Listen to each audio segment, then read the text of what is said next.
Assalomu alaykum hurmatli yurtdoshlar va kanalimiz a'zolari. Yana bir xolodilniklarimizdan birini tanishtirib ko'rsatib o'tamiz.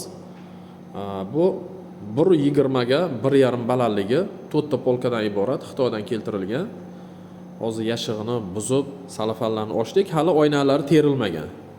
Hozir -30 ga qo'yib qo'yildi. Mana yon ko'rinishlari. Orqa ko'rinishlari plus 11 plus 17 edi, hozir 11 ga tushdi. Sovutishini ko'rsatib beramiz. Necha minusgacha tushadi. Kuzatishimizni ham yakunlaymiz. 1,5 soatcha vaqt o'tdi. Xo'p, eng yuqori polkasiga gradus qo'yganman. -2,2. -5. 1,5 soatda yaxshi ko'rsatkich. Eng yuqorisi mana 2,2 minus.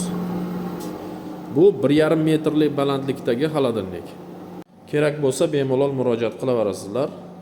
E'tiboringiz uchun rahmat. Salomat bo'linglar.